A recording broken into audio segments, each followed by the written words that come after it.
성도 여러분 안녕하십니까? 기쁘고 즐거운 안식일이죠. 그리고 밖에 날씨가 너무나 햇볕이 좋습니다. 우리 예배 끝나고 이 햇빛, 좋은 햇빛, 밤깃 즐기시기 바랍니다. 우리 찬양대를 통해서 하나님께 영광 돌린 이 찬양, 하나님 기뻐 받으시리라 믿습니다. 마태복음 11장 우리 다 같이 한번 찾아볼까요? 마태복음 11장 28절로 30절 말씀입니다. 마태복음 11장 28절로 30절 말씀입니다. 다 찾으셨으면은 저와 같이 빨리 읽지 마시고 천천히 또박또박 말씀을 생각해 보면서 한번 읽어보겠습니다. 다 찾으셨죠? 자, 시작. 수고하고 무거운 짐진 자들아 다 내게로 오라. 내가 너희를 쉬게 하리라. 나는 마음이 온유하고 겸손하니 나의 멍에를 메고 내게 배우라.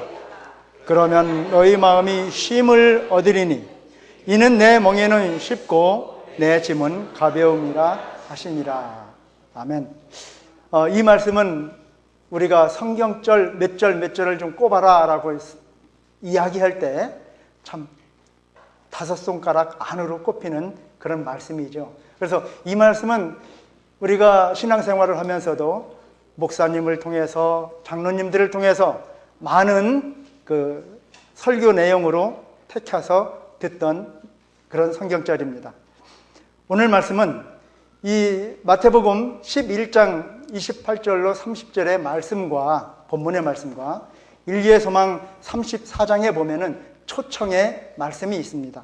이 초청의 말씀을 선택해서 발췌해서 제가 말씀을 좀 여러분들과 은혜를 나누고자 합니다.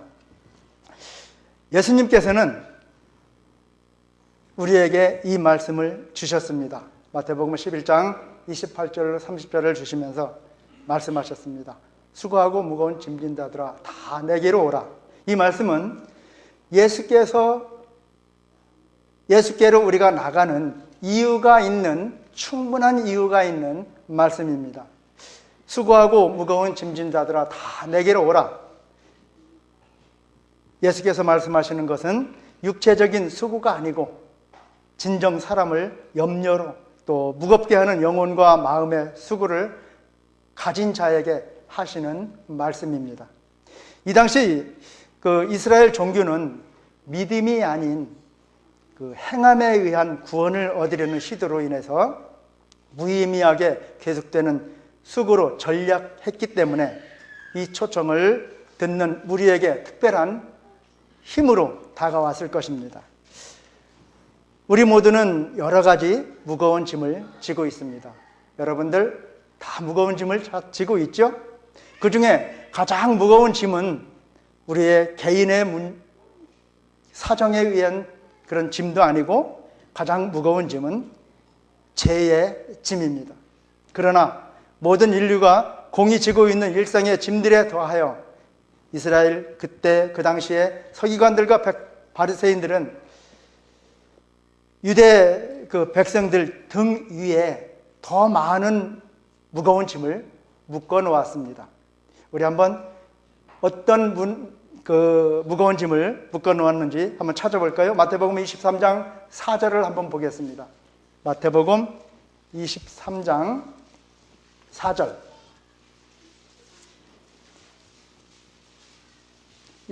찾으신 분은 한번 읽어주시기 바랍니다. 마태복음 23장 4절. 어떤 짐을 유대인들에게 서기관들과 바리새인들이 지어놨는지.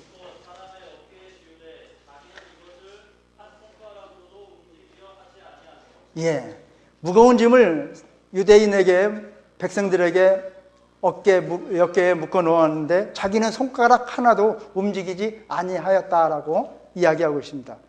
그러면은 다시 한번 그 위에 보면은 23장 2절을 한번 읽어주시기 바랍니다.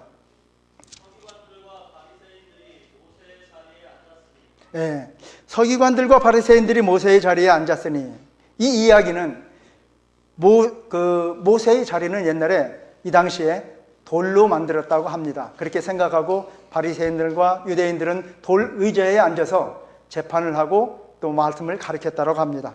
그런데 유대인과 서기관과 바리새인들이 모세의 자리, 이 자리는 권위를 상징하는 자리가 되겠죠. 그래서 위선적인 그 권위의 그 자리에 앉았다라는 이야기입니다. 백성들은 납비의 너무 많은 요구에 무거운 짐을 짊어짐으로 한평생 그 모든 것을 다 배우기도 너무나 짧은 인생을 살았던 것 같습니다. 내게로 오라. 모든 사람은 알게 모르게 피곤하며 무거운 짐을 다 지고 있습니다.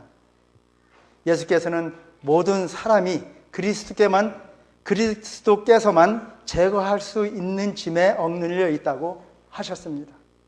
누구도 풀 수 없는 짐이 있다라고 말씀하시면서 예수님 아니면은 풀 수 없는 짐이 있다라고 말씀하고 계십니다. 우리가 진 가장 무거운 짐은 아까도 말씀드렸듯이 곧 죄의 짐입니다. 우리가 이 짐을 지도록 그대로 버려진 바 된다면 그것은 우리를 눌러 헤어나지 못하게 할 것입니다. 그러나 죄가 없으신 예수님은 우리의 무거운 짐을 대신하여 지셨습니다. 자, 이사야 53장 6절에 보면은 제가 읽겠습니다. 여호와께서 우리 무리의 죄악을 그에게 담당시키셨도다. 그는 여기서 예수님을 이야기하고 있는 것입니다. 자, 예수님께서는 우리의 죄를 십자가에서 지셨죠? 예수님께서는 우리의 고단한 어깨에서 짐을 가져가실 것입니다. 그리고 우리에게 쉼을 주실 것입니다. 그는 염려와 슬픔의 짐도 우리에게서 모두 다 가져가실 것입니다. 예수님께서는 우리에게 모든 근심을 당신께 벗어놓으라고 초청하고 계십니다. 이는 예수께서 우리를 사랑하시고 우리를 기억하시기 때문입니다. 쉬게 하리라. 이 단어는 영구적인 무활동을 의미하는 것이 아니죠. 노동의 일시적 중단을 뜻합니다. 그리스도께 나오는 그 사람들은 일을 중단하는 것이 아니라 영적으로 썩는 양식을 위하여 일하는 대신에 영생이 있도록 있는 양식을 위하여 일을 하는 것입니다. 무거운 짐을 지고 다님으로 구원을 얻는다고 생각하는 그 사람들은 그리스도의 멍에는 쉽고 또 그의 짐은 가벼움이라는 사실을 전혀 모르는 사람들입니다. 오늘 제목은 제가 멍에로 선택을 했습니다. 성경에는 많은 그 멍에에 대해서 많은 내용이 나옵니다. 그러죠? 여러분들도 성경을 보다 보면은 멍에라는 단어가 참 많이 나옵니다. 그 중에 제가 두 가지를 한번 선택해 봤습니다. 에레미야 27장 2절에 보면은 에레미야가 찾지 않으셔도 됩니다. 에레미야 27장 2절에 보면은 에레미야가 예언을 합니다. 자, 여호와께서 에레미야를 통해서 이스라엘 백성들이 여호와를 배척하고 여호와를 멀리하고 다른 신을 섬길 때 바벨론 왕의 멍에를 매라고 합니다. 이 일을 통해서 에레미야는 옥에 가둠을 당하고 또 많은 핍박을 받죠. 또한 나에게 오라 그러면은 풍요와 평안이 있을 것이라는 약속의 말씀도 함께 주십니다. 이스라엘 유대가 망하는 때에 그 에레미야가 예언한 내용입니다. 그러나 이러한 경고와 약속에도 아랑곳하지 않는 백성에게 하나님께서는 바벨론 왕 느부갓네살 왕의 멍에를 허락하시는 모습을 우리는 보게 됩니다. 자, 그렇다면은 이와 상반된 멍에가 또 하나 있습니다.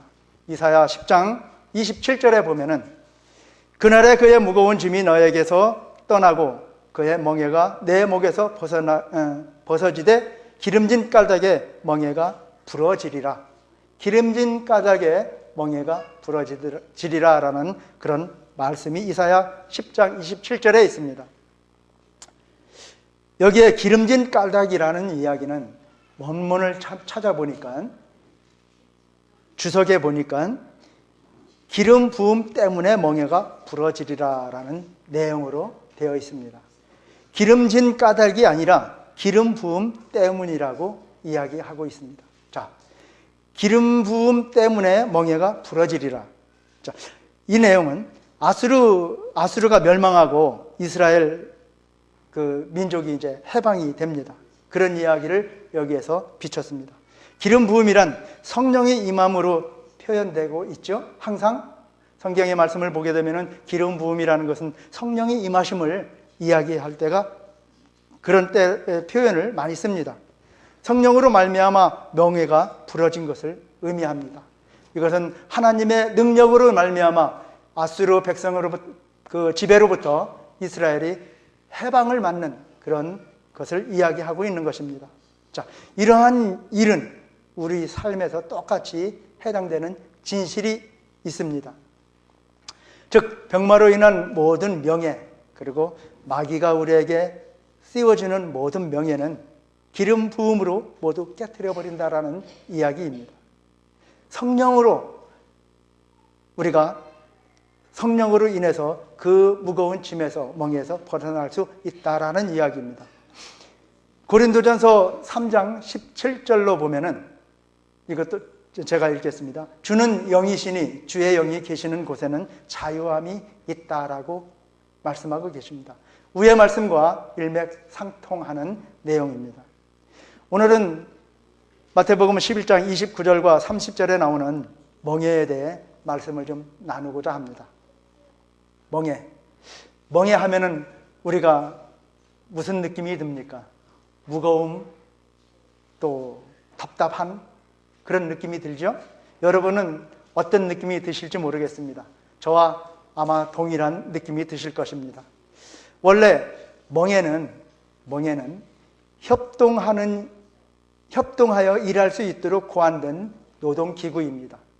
협동하여 일할 수 있는 노동기구입니다. 멍에가 원래 무거운 것은 아닙니다. 우리는 그렇게 표현을 많이 하죠. 근데 멍에는 동물이 짐을 나를 때 더 무겁게 하는 것이 아니라 가볍게 해주라고 짐을 지는 일을 쉽게 해주기 위해 만든 것입니다. 소나 말의 목에 가로얹는 나무를 이야기합니다. 그래서 멍에 없이 만약에 구르마를 끓는다고 한번 여러분들 상상을 해봅시다. 멍에 없이 구르마를 끓을 때는 소나 말의 어느 부분에다가 밧줄로 묶어서 그 구르마를 끓여야만이 될 것입니다. 그러나 멍에가 있을 경우에는 그 멍에에 밧줄을 묶어서 구르마를 끓일 때 불편함은 어느 게 더 하겠습니까? 쉬운 것은 멍에가 있는 것입니다.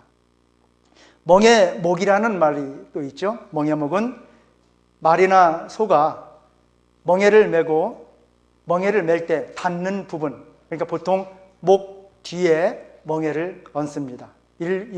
이것을 갖다가 멍에목이라 합니다. 그런데 우리도 또 성경 말씀에 보면은 멍에를 매다라는 이야기가 많이 나옵니다. 그렇죠? 이 내용은 자유로이 행동할 수 없게 어떤 일에 얽매이는 것을 멍에를 매다라고 이야기하고 또 표현을 합니다. 멍에의 상징으로는 고대 전쟁이 참 많았습니다. 고대에는 전쟁이 많았는데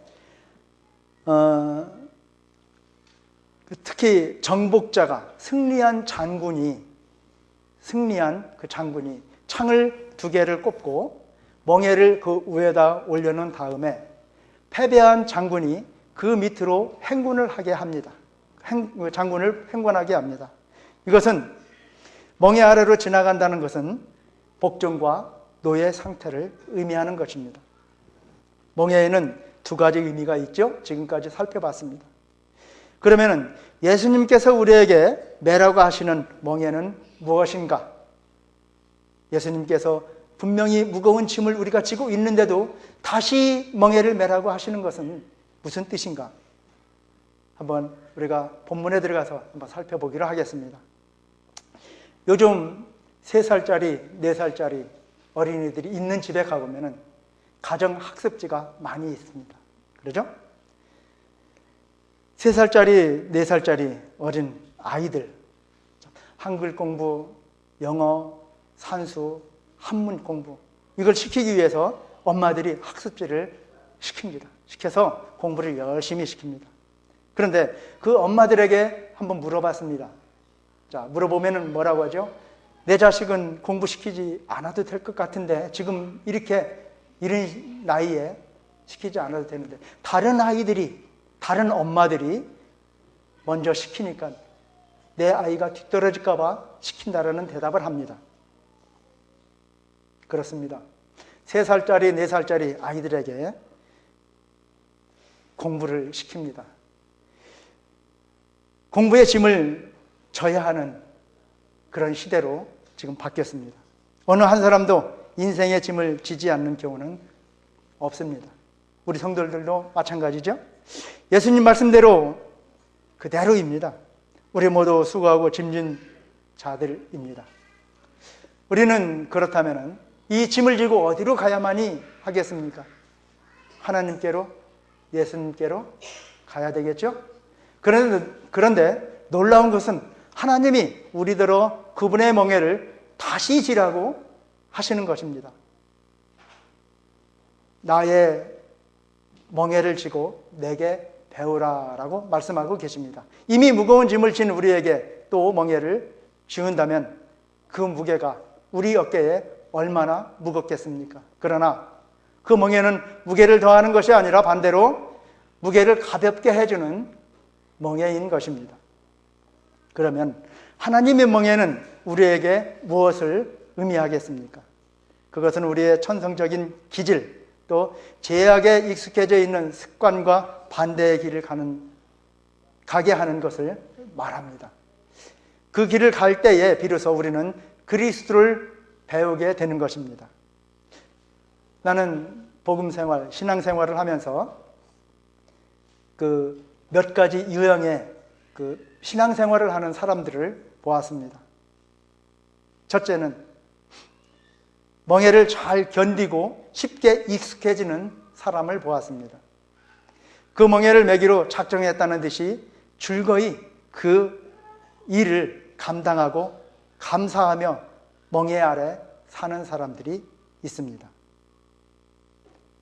그런 사람은 그리스도인 생애에 있어서 성장의 길에 쉽게 놓입니다. 그의 생애는 언제나 기쁨과 즐거움이 항상 있습니다. 죄악의 유혹에 넘어가는 일도 없고 죄의 사슬에 매여 애쓰는 일도 없습니다. 그리스도인의 그 경주장에서 늠름하게 달리는 모습을 우리는 그런 사람을 찾게 되고 또 보게 됩니다. 둘째는 멍에에 익숙해지지 않는 사람입니다. 그리스도의 멍에가 좋은 것인 줄은 알면서도 내가 예수님을 믿어야 하는데 라고 마음 먹고 있는 사람인데 그것이 마땅히 매어야 할 것인 줄 알면서도 내 어깨에 잘 맞지 않는 사람입니다. 남의 옷을 빌려 입은 것처럼 그리스도의 멍에를 맨 것이 참 어색합니다. 교회에서 단정한 그런 자세, 또 말씀을 들을 때 표정과 감정, 교회가 요구하는 모든 일들을 잘 수행하는, 차질 없이 잘 이행하는 사람. 복음의 명예는 그에게 요구는 의무사항 등에 차질이 없으면서도 교회에서 시키는 모든 것을 차질 없이 일을 하면서도 복음의 멍에는 그에게 체질화되지 않았습니다. 결정적인 이유는 멍에를 자주 벗어놓기 때문입니다. 사업장에 갈 때 멍에를 메고 갈 수 있을까? 또 친구를 만나는 자리에서 그 멍에를 메고 갈 수 있겠는가? 이런 생각들을 합니다. 생각뿐 아니라 실제로 그렇게 멍에를 메고 가지 않습니다. 교회에 출석할 때, 또 성도들이 모임에 갈 때, 교회를 출입할 때, 방문을 갈 때, 그럴 때만 멍에를 충실히 맵니다. 이렇게 주님의 멍에를 맸다가 벗었다가 하는 사람은 멍에에 익숙해지지 않습니다. 이런 사람은 평생 멍에에 익숙해지지 않을 뿐만 아니라 그리스도를 배우지도 못하는 것입니다. 자, 세 번째 유형은 멍에를 벗어놓고 있는 사람입니다. 그 멍에가 자기 기질에도 안 맞고 아예 낼 마음도 없는 사람입니다. 그러면서도 그리스도인이라고 자처하는 이들입니다. 이론적 그리스도인, 학식적 그리스도인이 여기에 속하는 것입니다. 성경도 물론 잘 알고 또 학문과 지식 면에서도 그리스도교를 잘 이해합니다. 그러나 멍에는 아예 매지 않고 살아갑니다. 그런 사람이 그리스도교를 옹호하고 또 교회를 보호하기 위한 이론적 제시나 토론회나 이런 데 가서 많은 이야기를 합니다. 때로는 교회 밖에 있으면서도 그리스도교의 열렬한 지원자가 되어 있기도 합니다. 그러나 복음의 멍에를 매지 않았기 때문에 그리스도를 배우는 것과는 거리가 멉니다.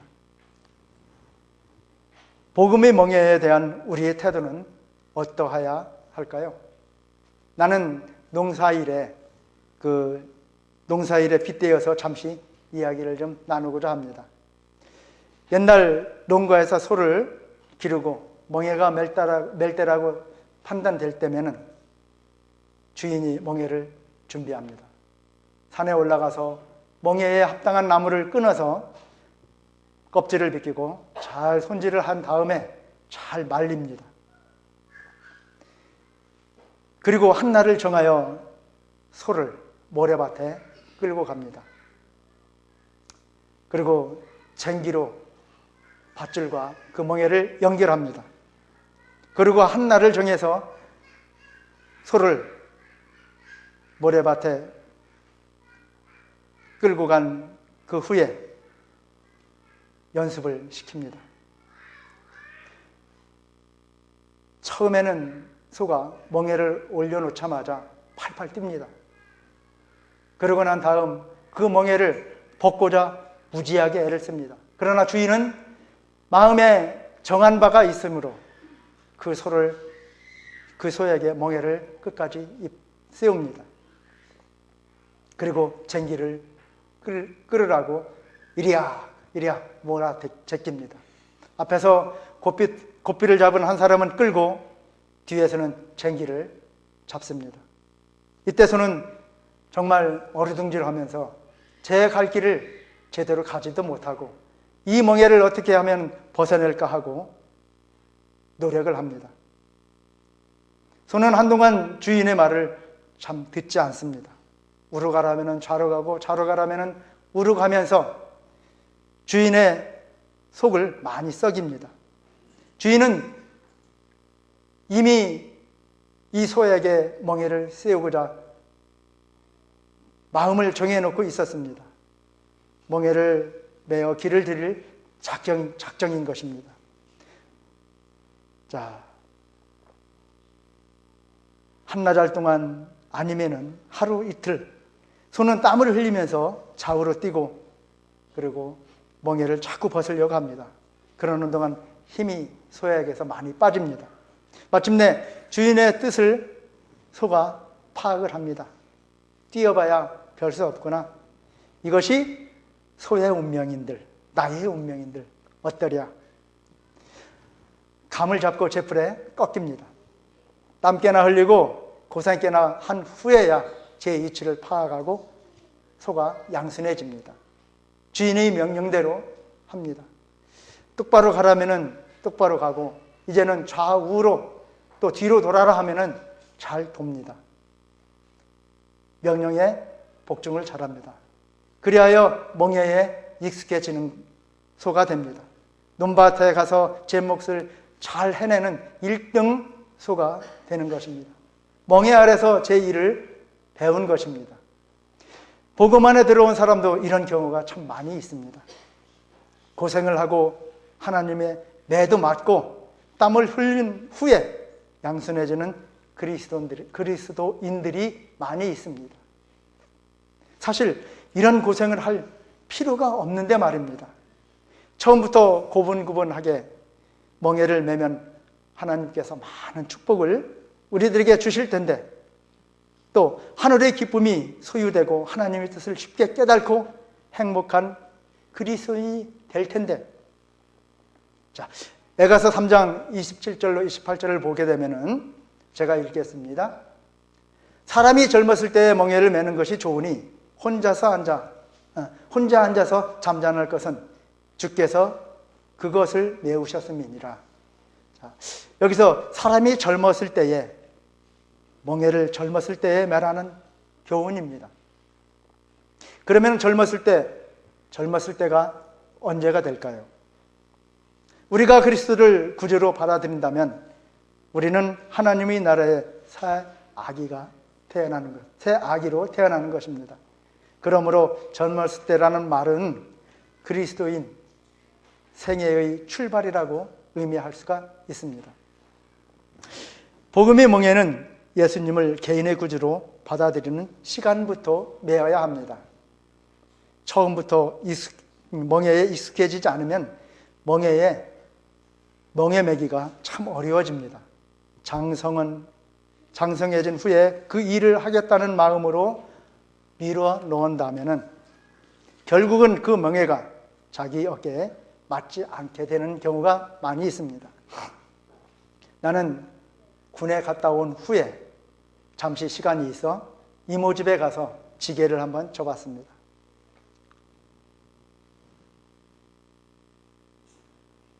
논에 가서 많은 볕단을 지고 마당에까지 왔습니다. 마당에 부려놓으니까 많은, 내가 얼마나 졌는지 내가 상상하기 어려울 정도의 집단이 마당에 놓여 있었습니다. 그런데 이모님이 나오시더니 저에게 말씀을 하셨습니다. 예, 지게가 너희 어깨에 맞더냐? 하고 물으셨습니다. 저는 뭐라고 대답했겠습니까? 그 당시에 지게는 저에게 착 달라붙었습니다. 네, 저의 지게는 제 어깨에 딱 맞았습니다. 왜 그런 대답이 나의 입에서 나왔을까요? 사실이 그랬습니다. 지게는 제가 어렸을 때부터 지고 자잘한 심부름도 지게로 할 수 있는 것들은 많이 했습니다.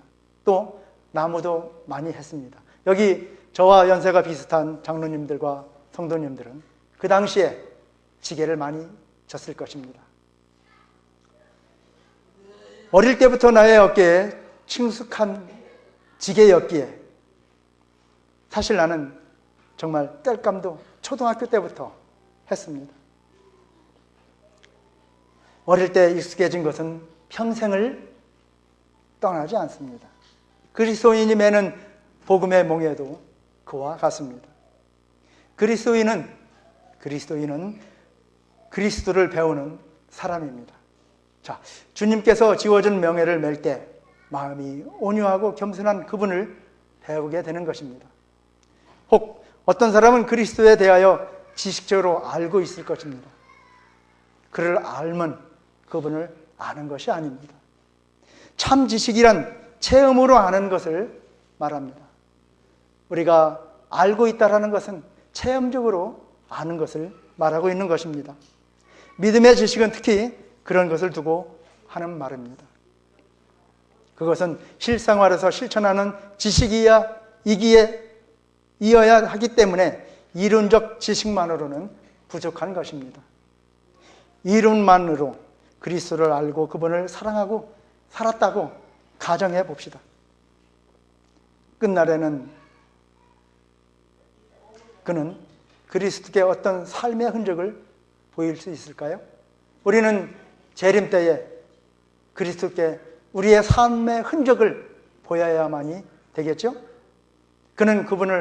우리는 그분을 알고 있다고 주장하겠지만 예수님께서는 그를 알지 못했노라고 또 우리에게 주장하실 것입니다. 마음과 마음이, 생명과 생명이 상통하는 관계가 아니었기 때문일 것입니다. 그러나 그리스도의 멍에를 메고 예수님을 배운 사람은 체험적으로 예수님과의 관계가 유지됩니다. 그분은 온유와 겸손이 생활에서 실천되고 그분의 사상이 그의 사상으로 바뀌게 되는 것입니다. 너희 안에, 자, 빌립보서 2장 5절로 8절 말씀을 우리 다 같이 한번 찾아보겠습니다. 빌립보서 2장 5절로 3절 말씀입니다. 찾아보신 분 먼저 읽어주시기 바랍니다.